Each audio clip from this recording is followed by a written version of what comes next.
Les prochaines semaines vont être importantes. Là. La session qui s'annonce, elle va être exigeante, mais elle va être aussi remplie d'opportunités.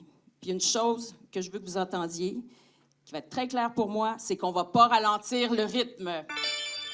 Christine Fréchette, qui a multiplié les annonces avant de rencontrer son caucus pour préparer la rentrée de demain, est-ce suffisant pour faire oublier l'administration précédente? Alex Chantal Michel, bonjour.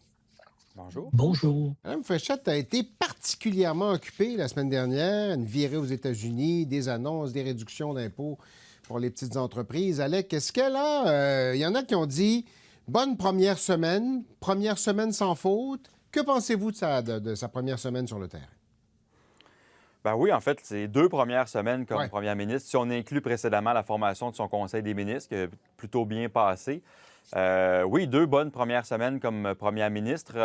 Oui, le bon coup de Washington est effectivement à souligner. Je vous ai rencontré le représentant au commerce de Donald Trump, Jamieson Greer, quelqu'un qui a vraiment voix au chapitre à la Maison-Blanche, quelqu'un qui décide, ou du moins qui a l'oreille du président Trump, c'est pas rien. C'est quelqu'un de mieux placé que celui que les premiers ministres des provinces avaient rencontré l'année dernière. Souvenez-vous de cette Oui, c'est visite vrai. à Washington?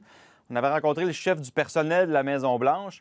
Ça avait l'air prestigieux sur papier. En réalité, c'est quelqu'un qui n'a pas accès à Donald Trump. Lui, Jamieson Greer, a accès à Donald Trump. Donc, d'être capable de le rencontrer pour Christine Fréchette, c'est un bon coup.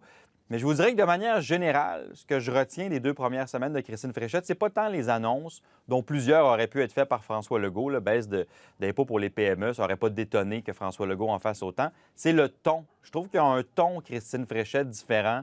Peut-être un peu plus apaisant, un peu plus rassembleur, un peu plus collaboratif, peut-être moins grinçant sur certains sujets que l'était le précédent premier ministre. Donc, là, il y a une rupture là. Dans les actions, peut-être moins, en tout cas pas pour l'instant, mais certainement dans la manière dont elle approche la politique et elle met de l'avant certaines de ses idées. Là, je trouve qu'il y a une différence par rapport au gouvernement Legault précédemment. Michel, le ton, c'est la grosse différence. Que voyez-vous d'autre, vous, là-dedans? Le ton et le niveau d'activité. Mais ça, c'est quelque chose qu'on fait quand on arrive au pouvoir. On ne peut pas maintenir ce rythme-là très longtemps, ne serait-ce que parce qu'on va rentrer en Chambre et la Chambre impose son propre rythme d'activité. Là. L'Assemblée nationale, ça fait qu'on doit être là, on ne peut pas être à Washington, on ne peut pas être ailleurs. Alors, les 2 premières semaines, c'est réussi. En même temps, c'est pas nécessairement un signe que ça va changer ce qui se passe dans les sondages actuellement pour la CAQ. Et surtout, ça ne signifie pas que les électeurs vont suivre très longtemps. Ça, c'est bon pour le début, on verra pour la suite. Oui, bon, c'est les électeurs. C'est ça. Là, pour l'instant, il y a un élément de curiosité. Tout le monde regarde, évidemment. On verra si ça colle. Chantal, qu'est-ce que vous retenez, vous, de la première semaine sur le terrain, 2e semaine de Mme Fréchette à titre de première Il ministre? faudrait dire ça à Mark Carney que quand la Chambre des communes siège, on ne peut pas s'en aller. Ah oui, lui, il n'a pas reçu ce mémo-là, lui. Non, c'est ça. Non, ça n'a pas l'air de lui nuire. Et la première tâche de Christine Fréchette, et je dirais mission accomplie, c'est de se mettre dans le personnage de première ministre. Et comment on fait ça? Comment on accélère ça? On va se mettre à côté du premier ministre du Canada et on va à Washington. C'est 2 bons endroits pour se camper dans le personnage. Sa deuxième mission en 2 semaines, c'est convaincre beaucoup de Québécois qui avaient fini d'écouter tout ce qui sortait de la bouche de la CAQ de se dire, je vais peut-être leur donner un autre coup d'œil. Est-ce qu'à la fin, après l'autre coup d'œil, ils vont aller ailleurs ou pas? Il faut d'abord les convaincre de regarder, de se dire, peut-être que ça vaut la peine de voir où est-ce qu'on s'en va. Le prochain test, qui est plus intéressant, il y a beaucoup de ce qu'on a vu qui était préprogrammé. Là. On a laissé des dossiers à régler pour Mme Fréchette, et il y en a d'autres qui s'imposaient d'eux-mêmes. La visite à Washington, on ne l'a pas organisée sur un dizaine.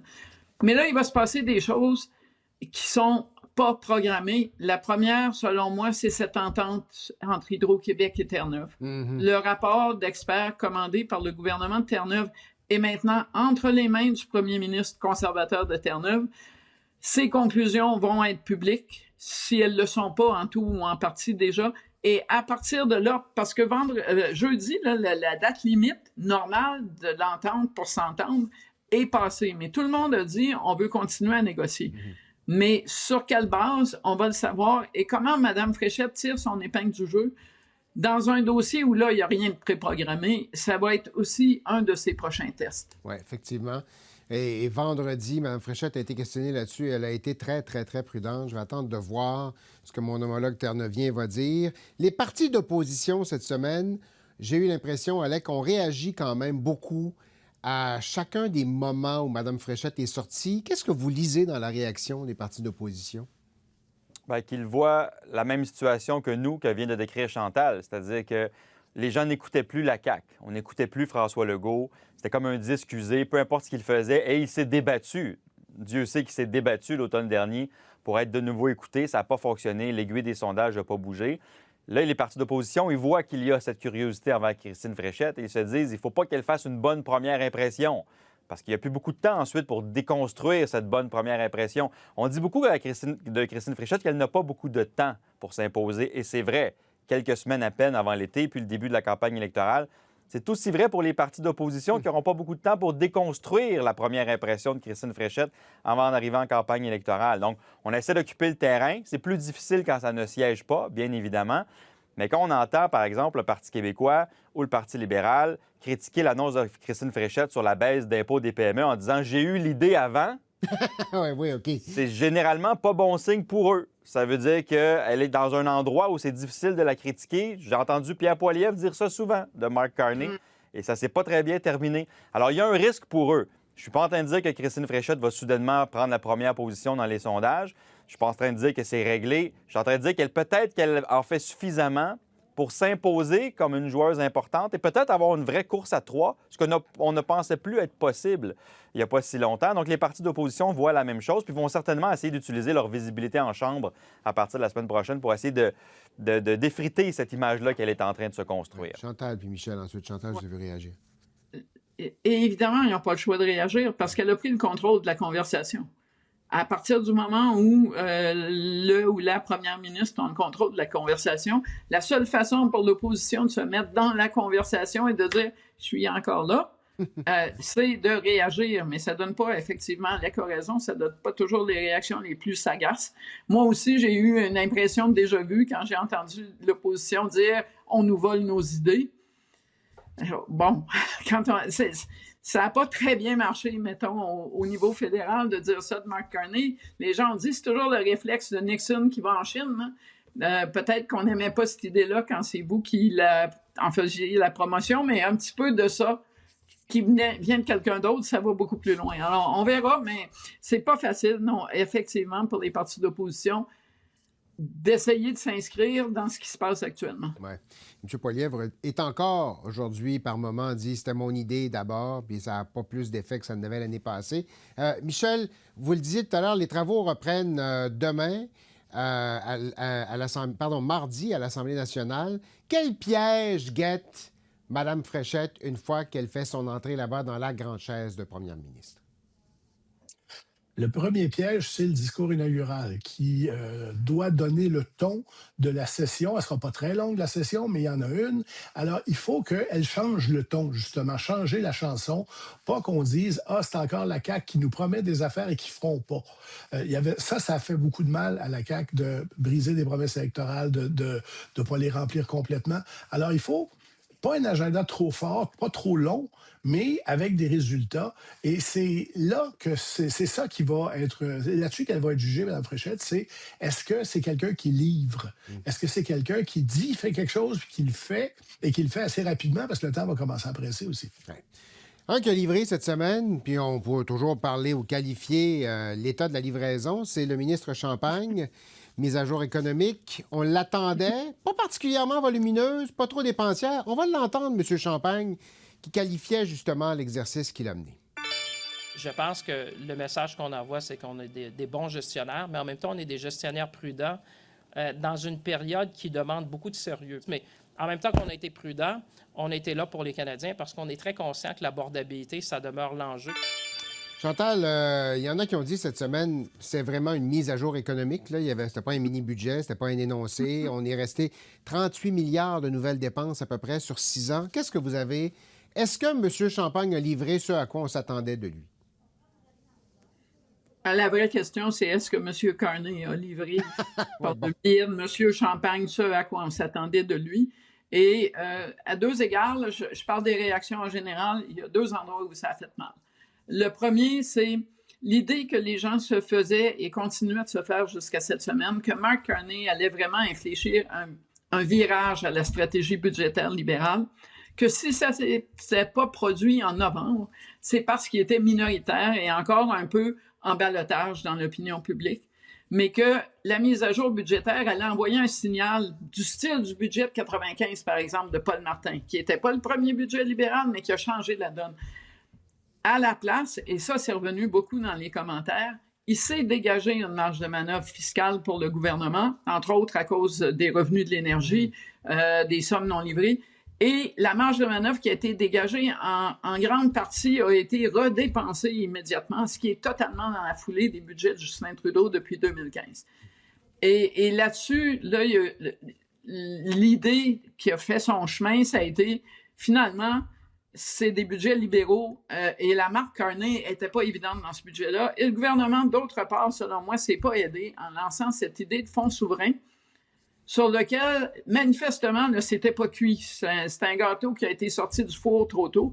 On n'est pas capable de dire ce qu'on va en faire, comment ça va marcher, qu'est-ce qui est allé dans le mélange. Ça ne dégage pas l'impression de compétence qu'on espérait et à laquelle on devrait s'attendre d'un gouvernement qui est dirigé par quelqu'un qui a les états de service économique de Mark Carney. Oui, là, j'ai une image, parce que j'ai fait un gâteau que j'ai sorti trop vite il y a quelques semaines. Je vois exactement ce que vous voulez dire. Michel, le fonds souverain, est-ce que c'était nécessaire? M. Carney a l'air de penser que oui, mais je ne suis pas sûr que les Canadiens pensent que oui. D'autre part, il y a quand même un argument qui a été fait par l'opposition puis qui est tout à fait exact. Les fonds souverains, d'habitude, c'est parce qu'on a découvert une grosse pile d'argent, par exemple du pétrole offshore, et qu'on dit on va mettre ces revenus-là dans le fonds et on s'en servira pour plus tard, pour l'avenir. Là, ça a l'air d'être pour de l'investissement assez immédiat.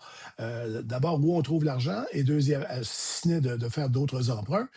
Et deuxièmement, est-ce que les gens verront quelque chose de concret qui sera sorti du fonds souverain avant d'aller voter une autre fois?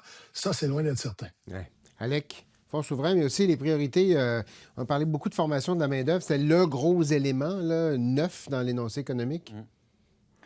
Sur le fonds souverain, on manque de détails en réalité. C'est ça le problème, c'est qu'on annonce plus un slogan qu'un véritable fonds. Et quand Chantal dit c'est pas à la hauteur du banquier qu'il est, c'est vrai qu'on se serait attendu à avoir un petit peu plus d'informations, étant donné qu'il connaît ça, le fonctionnement de ces fonds-là.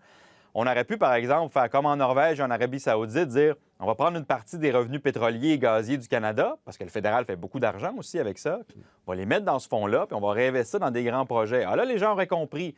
Mais c'est pas ce qu'on fait, notamment parce qu'on a un très gros déficit, donc on ne peut pas détourner des fonds qu'on utilise déjà dans nos dépenses publiques vers ce fonds-là. Donc, on va être obligé de l'emprunter, puis on appelle ça un fonds souverain, mais c'est un beau slogan. En réalité, c'est juste un autre outil, là, un autre véhicule d'investissement qu'on met en place. Donc, le manque de détails, de précision fait en sorte que ça fait un peu patate, hein, cette annonce-là.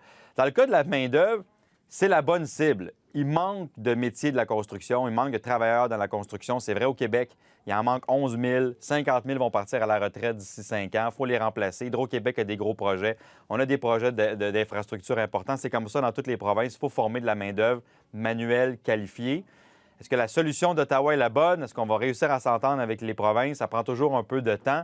L'idée, elle est bonne. Sauf qu'effectivement, du côté des provinces, on dit, bon, bien, on va prendre l'argent, mais on ne va pas créer des travailleurs par miracle, là. Alors là, c'est là la difficulté. Est-ce qu'on va être capable de faire arriver quelque chose rapidement? Ça, c'est un peu moins convaincant, là. Ça reste toujours un petit peu en flottement, ce type de programme-là, là. On veut, mais est-ce qu'on peut? Ça, c'est une autre question. C'est souvent la livraison. Chantal? Oui. L'histoire des compétences, parce qu'il en a été question à Québec, me semble pas être particulièrement au cœur du problème. Pourquoi? Parce que c'est une annonce fédérale qu'on ne peut pas exécuter sans que les provinces l'exécutent. Ouais. Le gouvernement fédéral n'a pas d'infrastructure pour former des travailleurs, puis il ne va pas s'en inventer non plus. Alors, c'est quelque part un espèce de faux problème. Mais après ça, l'expérience québécoise, parce qu'on a tenté un programme ici, apprend quelque chose. Là, on ne se bouscule pas aux portes pour devenir un travailleur de la construction dans le moment au Canada, même si c'est payant. Et quand le Québec s'est essayé, a découvert qu'un pourcentage élevé des gens qui profitaient des programmes, en fait, s'en servaient, c'est une belle cause pour se construire un chalet, mais ne devenaient pas nécessaires, ou autre, ou rénover leur cuisine, mais ne devenaient pas pour temps les gens qu'on cherche pour les industries dont on va avoir besoin. Alors, l'expérience provinciale là-dessus va être utile pour la suite des choses, mais c'est plus facile à dire qu'à faire. Alex, Chantal, Michel, c'est tout le temps qu'on a. La semaine prochaine? Au revoir. Au revoir.